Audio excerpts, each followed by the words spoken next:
Today on Cruiseman's Garage, we're installing these LED marker lights onto a 2018 Honda Goldwing Tour.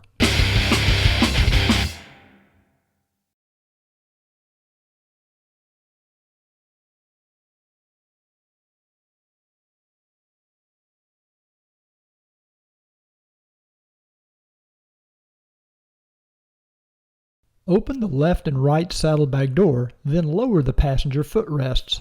Remove the side covers by pulling out from the center as shown here. Now, locate the heated seat connector in front of the right saddlebag. There's a tab at the top of the top half of the connector that you can press to release this connector. Here's the tab shown here. The seat is held in place with two 6mm Allen bolts located toward the front of the seat. Using a 6mm Allen socket or an Allen wrench, remove the bolt and the washer and set these aside. Lift up firmly on the very front corners of the seat to release the nylon pins from the grommets. Hold one hand under the front of the seat and with your other hand pull forward, and then you can lift the seat out, making sure the electrical connector is free. Your front LED marker light kit comes with detailed instructions. Please follow these carefully. The front fender is held in place with four 5mm Allen bolts. Remove these using a 5mm Allen wrench or a socket.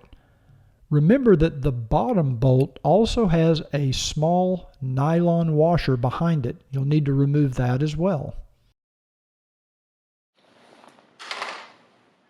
Remove the front fender by pulling out from the bottom and lifting up as shown. Set your fender on a soft surface where it won't get damaged. Reach in between the front fork and the wheel to remove the rubber grommet shown here. This will give you access to the nut and bolt that hold the reflector in place. Here I'm using an 8mm socket to remove the nut from the back of the bolt that holds the reflector in place. With the nut removed, you can now remove the reflector. Feed the wire from one of the marker lights through the opening in the front fork as shown here. Insert the bolt on the back of the marker light through the hole in the fork. There's a small alignment tab on the bottom of the marker light that will line up with a hole there as well. And then secure this in place with the washer and lock nut that come with your kit.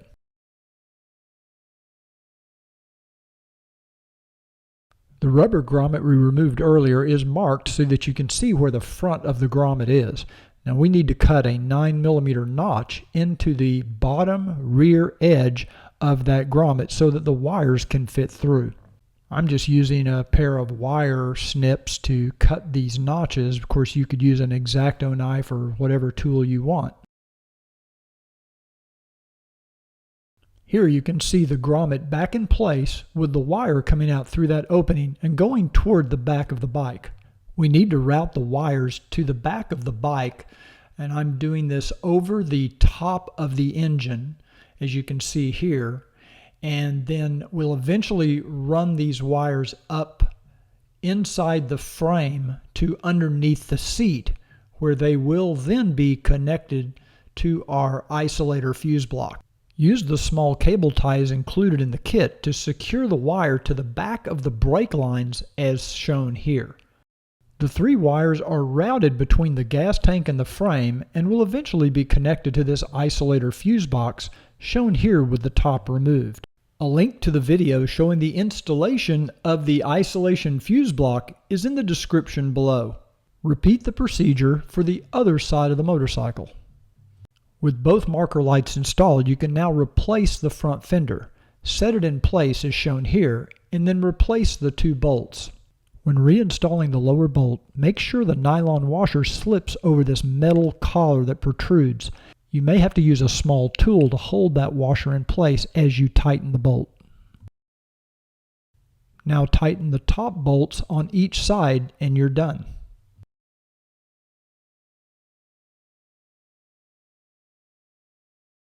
The rear marker LEDs come with detailed instructions that you should follow carefully during the installation process.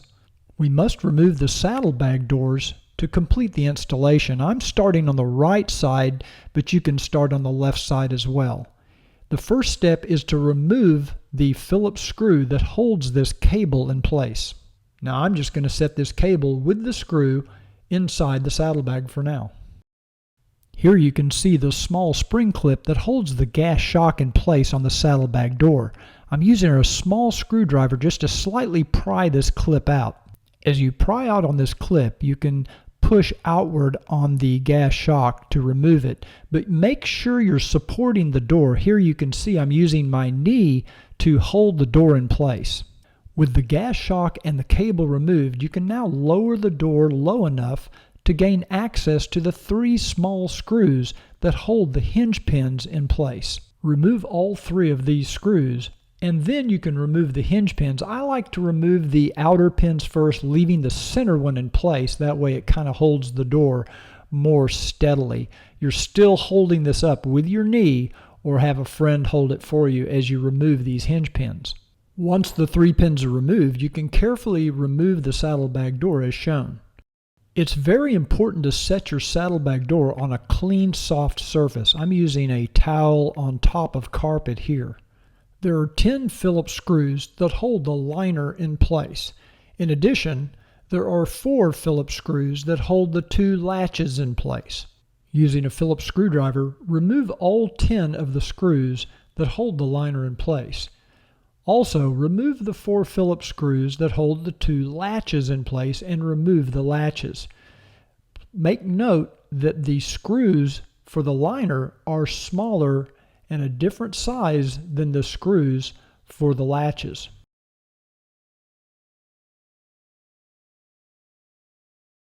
With both latches removed, you can now pull the liner away from the saddlebag by lifting up, and it will just come right out. Pressing the 5 black plastic tabs on the inside of the saddlebag cover will help to release the lower black trim piece, which we need to get access to. Here you can see the lower trim piece after it's been removed. On the back of the trim piece, we need to remove this 8mm nut that holds the reflector in place. Even though we won't be reusing this nut and the washer, it's a good idea to keep these. I like to put them back on the back of the reflector, and I keep all these parts just in case you ever want to replace them. You just never know, so it's a good idea to hang on to them. Now when you remove the reflector, you'll notice there's a piece of double-sided tape at one end, and you'll need to remove that and remove the tape, and then clean that area good with some rubbing alcohol. Carefully follow the instructions that came in your kit for marking where the holes need to be drilled in the trim piece, in the saddlebag cover, and on the liner. Here I'm marking the saddlebag cover, the painted part. And in this particular installation, we're doing 1 inch from the center of the hole and 7/16 of an inch from the bottom. Now I'm using a step bit because I find it does a much better job. It cuts a very clean hole in plastic, and I'm going to step down to where it's cutting basically a 3/8 inch hole. And you can see when I remove the tape, it just leaves a really beautiful, clean, smooth hole. And here I'm using the same step bit to drill a 3/8 inch hole into the black plastic trim piece. And this, like I say, this step bit just cuts buttery smooth. You're really going to want to add this tool to your toolkit.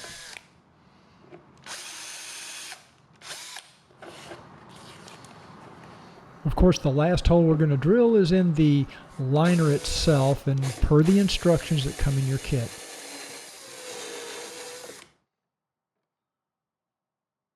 Feed the wires from the correct reflector through the hole we just drilled in the black trim piece. Now we're ready to install the marker light. After the wires have been pulled through, clean the back of the light good with rubbing alcohol and attach the double-sided piece of tape that comes in the kit. Now position the light as shown in the opening and install the washer and the lock nut that come in the kit. Use an 8mm socket to tighten.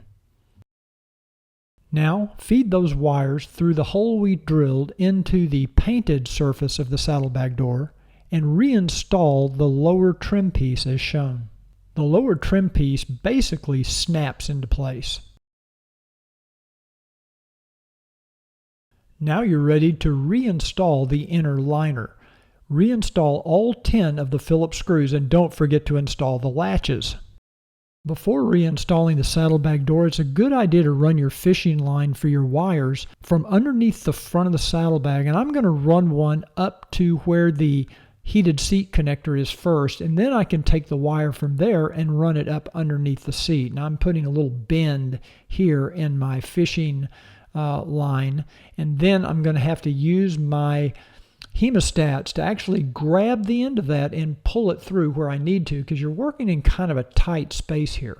Now my fishing line is running kind of between the saddlebag and the top of the muffler, and you can see where it's coming out down there, and I'm just kind of wiggling it so you can see it. Now I'm using my hemostats to grab the end of that fishing line so I can pull it up to where I want it. I'll tell you what, these hemostats come in really handy for jobs like this. And now I've got my fishing line run. All I have to do is attach my wires to the other end and pull them up once I get the saddlebag door reinstalled. Now after positioning the door in place and holding it with my knee, I go ahead and insert those 3 hinge pins and the 3 screws that hold the pins in place. Now we can snap the air shock into place and reinstall our cable on the other end. After taping the wires to the end of the fishing line, I can very easily now pull them up to where I want them. And once they're in this position, it's very easy to get them inside the frame rail and up to where I need them under the seat. Here you can see I've used a larger cable tie to secure that wire to the frame. Now repeat all of these steps for the left side of the motorcycle. With all the wires now under the seat, you can begin to connect these to the isolator fuse block. Remove the 4 screws that hold the cover in place and then attach the wires to the running light and turn signal terminals. Here you can see my completed installation of both the front and rear marker lights. Here you can see I twisted the left and right turn signal wires together to fit into one terminal. Of course, I did the same thing for the running lights and the ground wires.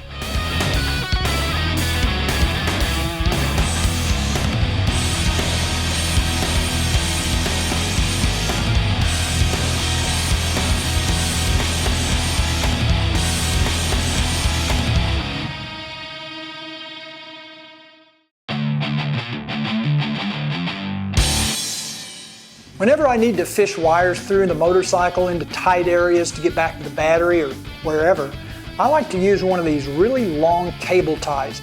You know, these things, this one's about 3 feet long. You can get these at Ace or any hardware store, any Home Depot probably has them, or you can order them on Amazon. And basically you just cut the end off so that it'll fit through the tight areas. And as you can see, it's very flexible, but it's stiff enough to where you can still feed it through those tight areas. It's a great tool for fishing wires, and it doesn't cost much. If you like this tip, please take a second to subscribe to our channel down below, and if you click on the little bell icon, YouTube will notify you when we come out with new videos. Thanks again for watching Cruiseman's Garage.